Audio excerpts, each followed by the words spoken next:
Hi, I'm Mike Haduck, and today I'm going to do a video on what cement I should use part 2. Now, when I was young and growing up, there was only two types of cement we used. One was Portland and one was Mortar. I'm going to explain about those first, and then I'm going to move on and explain about today's cement, where they add the sand and they make it fast drying and all these different things. So let's go first into one of the box stores and look at those two products, Portland and Mortar. Well, I'm into one of these box stores, and when I come into one of these box stores, I get two types of cement 95% of the time. I get a type S masonry cement, and I pick up Portland, P-O-R-T-L-A-N, type 1 or 2, it doesn't matter. That's usually 90% of what I pick up. Now, the first type of cement we're going to look at is the Portland cement. And we're going to forget about this name because you could buy Portland anywhere from any company. And this is type 1 or 2. If you read Spanish, it's typo 1 or 2. And it says the main ingredient for concrete. And that's exactly correct, because this is everything that the bridges and all the highways and everything, swimming pools, that's what this is made out of. So it says down here, it complies with the current ASTMC 150. Well, what that stands for is the American Society for Testing of Materials, and the C stands for ceramics, concrete, or masonry materials. This company started in the late 1800s dealing with railroad steel, and they went on to different things.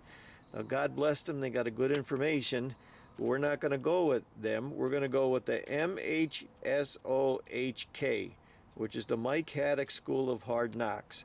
And when I'm talking about doing everything, it's in the area that I live, because that's what really matters. It's not what the package says, it's where you live and which masons are doing what kind of work. So let's look at the directions. Now, we're in back of the package and we're looking at the directions. And if you're going to do a concrete mix, this is what they recommend. 1 part Portland cement, 2 parts all-purpose sand, and 3 parts all-purpose gravel. If I use that in my area, that'll fall apart in 3, 4, 5 years. I don't use that, and I don't use this, and I don't use that. So let me show you what I use. When I do anything with Portland cement, it's 2 sand to 1 Portland cement, and these are the things I use it for. Now, when I'm doing a stone patio, I use 2 sand to 1 Portland. When I do a stone sidewalk, 2 sand to 1 Portland. If I'm building a retaining wall, it's usually 2 sand to 1 Portland. A bird bat, 2 sand to 1 Portland. An old table, 2 sand to 1 Portland. If I'm resurfacing a driveway, I'll just use straight Portland to make it into a paint. And I have videos on whitewashing and bonding, how I would use Portland for a bonding agent. So my rule of thumb is anything that's laying flat on the ground, that's patios or concrete or retaining walls or anything that's outside going to get hit directly with the weather, I use Portland and nothing but Portland. I don't use any S-mortar. So now we're going to talk about S-mortar. Now let's talk about S-mortar. This is the mortar I usually use when I'm doing brick or block. Sometimes stone, but only if it's inside, never outside. And this is type N mortar. Now let me just give you a little rundown on how they figured this all out. I don't know who did this, but they took the word mason, work, and they took the word M, and this is 100% Portland. If you get type S, that's 67% Portland and 33% lime. If you take the word N, that's 50% Portland, 50% lime. If you take the word O, it's 33% Portland, 50% lime. And if you take the word K, it's 100% lime, or what they now call mortar. So that's what they did. I don't know why they did it. It's just confusing. The old timers would just take their lime and mix it with their Portland to what they needed. But now they're trying to standardize everything, and that's why everything got so confusing. Now here's the back of the package, type S, and here's what they're recommending. They're recommending that you use 1 part of this to 2.5 to 3 parts of masonry cement. If I use that in my area, it's going to fall apart. Let me show you an example. Now here's an old brick building. Here's what happens when buildings, see what happens, how it all deteriorates on the bottom? Here's another example of a building, what happens happens to the brickwork. See, it's all good up there, but down where the water table it is, it all falls apart. Now here's a perfect example why I don't use end mortar in Pennsylvania. See how the joints are good up here? When you get down here, right where the sidewalk is, and the bricks actually fall apart. That's typical in Pennsylvania. Now when you see that, what happens in our area is the rain comes down, it splashes against the brickwork. Because it's lime and it's mortar, water gets in there and it falls apart. That's why I always add Portland to my mortar, which is called S mortar now. So I usually use 2 sand to 1 S mortar to do all my work. Let's look at what I use it for now. If I'm doing any kind of brickwork, I use 2 sand to 1 S mortar. If I'm doing any kind of block work, I use 2 sand to 1 S mortar. I have series on this stuff. When I'm filling in a brick window, 2 sand to 1 S mortar. Foundations, 2 sand to 1 S mortar. If I'm doing stone veneer, 2 sand to 1 S mortar. And if I'm doing any masonry wall repair, 2 sand to 1 S mortar. So that's the standard mix I use in my area, and you're going to ask me, why is that? Let's take a look at my weather. It's freezing, it's thawing, it's raining, it's freezing, it's thawing, it's raining, it's freezing, and thawing. So up here in my area, if I don't do that, it's going to fall apart, and I'm the guy that got to go around fixing it all the time. Now if you go down to Philadelphia, it's 7 degrees difference. It's not that harsh, and you can make your cement a little bit weaker, a little bit more sandier, and it gives that expansion. And that's why they use lime and mortars. It kind of expand and contract a little more. If you use Portland, it's really hard.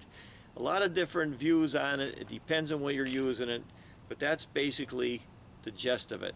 Now let's go look at some of the products where the sand and the Portland and the lime and the mortar is already in it. So we know when we buy this does not contain the sand. This is type 1 or 2. We got to mix the sand with it. Same with this product, type S mortar. We got to mix the sand with it. But this product here, all you do is you just add water, and it's called a mortar mix. Again, forget about the name. That's just the company that makes it. And it says it's for barbecues, planters, tuck pointing, mortar joints, pillars, walls. In other words, you mix this, it's got the sand in it, you're ready to go for certain things. Here's another company. I like this company, Spec-Mix. 80-pound bag, and look at what it says, mortar. It says Portland, lime, and sand, and they're telling you what's in it already. My buddy Jack Breviak, he uses that a lot. It's simple. I like the product, and I'm not afraid to use it. So let me just give it a little further demonstration here. So I opened all the bags. Now when I use in Portland, this Portland, I have to mix it with sand. See the sand? See the sand right there? I'd mix it with sand. And if I was going to make concrete, I mix it with gravel.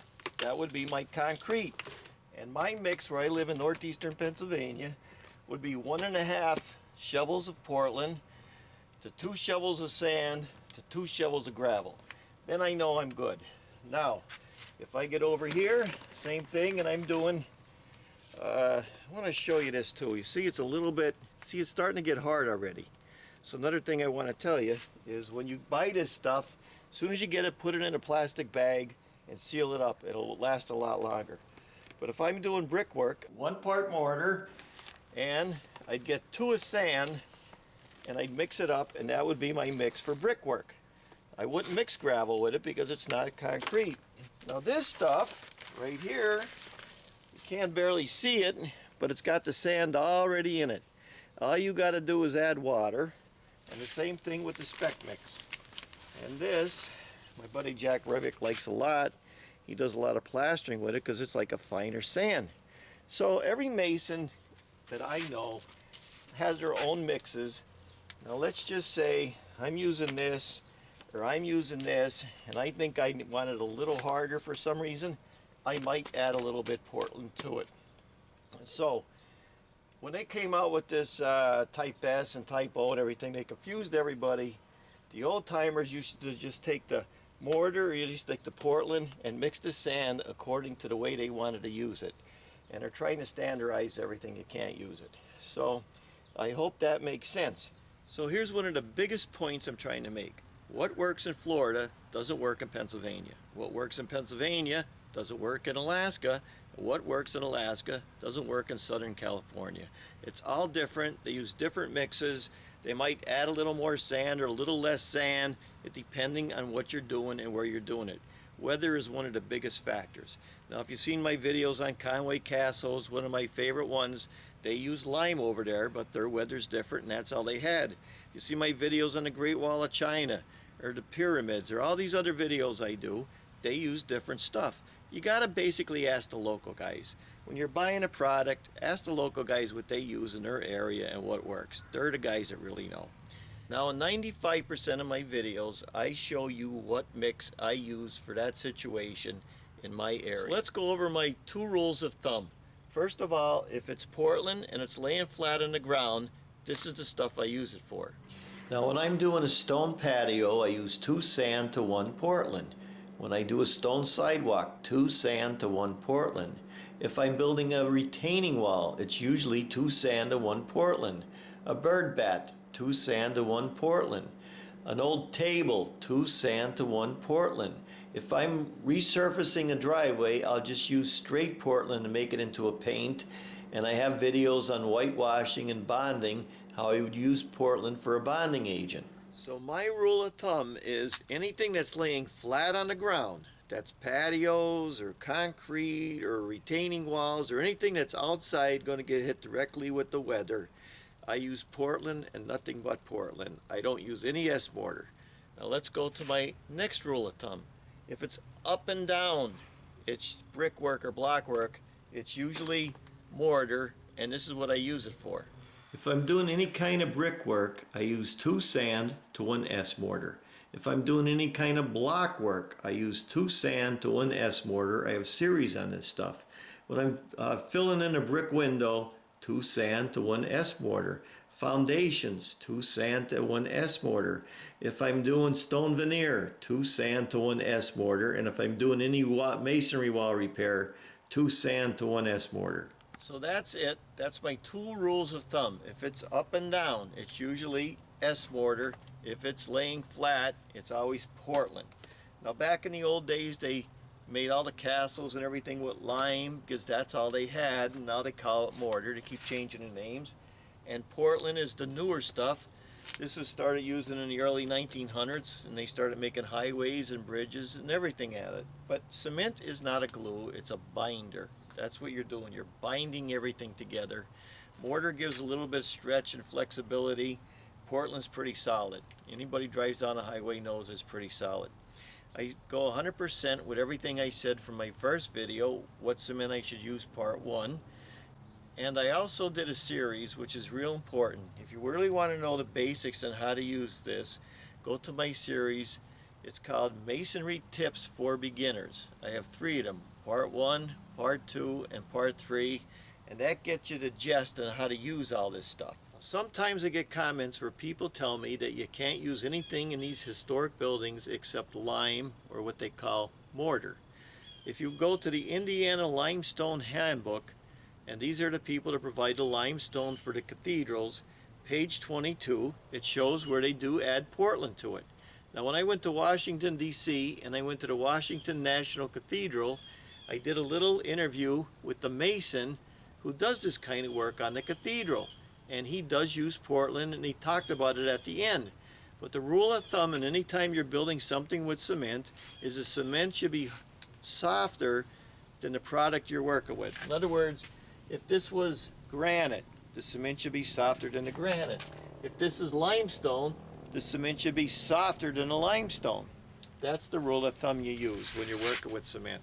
I think I said enough about mortar or Portland, or what I call traditional cement. Now I'm going to talk about the fast-drying cements. Years ago, I was born in the early 50s, and I was working with my dad in the 60s. So that's 50-some years. There was nothing like this. It was only mortar and Portland, and you had to go back the next day and go over it, and maybe the next day and go over it again. But with these fast-drying products, you could put it in, boom, boom, boom, you're done. This is a fast-setting concrete mix. And sometimes I think it's a little weak. If I'm doing a sidewalk, I might add some Portland to it. You put it in, an hour later you can walk on it. There's no problems. With traditional cement, you might have to wait till the next day. If I'm filling in a window, around the window, I use this Rapid Set mortar mix. Now, I did a video on Rapid Set. I really like their products. It's great. I could go in there one day. I save the customers money. I save myself some time. Everything's good. Repair mortar, this takes a little longer to set, so I use it in different circumstances. Like if I'm doing a chimney, I have to get the cement up to the roof. I get 20-25 minutes to get it done. This, it's only about 10 minutes. So you got to kind of experiment with it. The sand and the cement, everything is one shot. All you got to do is add the water and use it. So that's the end of part 2. I hope you got something out of it. I'm glad to be done with it. Amen, which means that's the way it is, or so be it.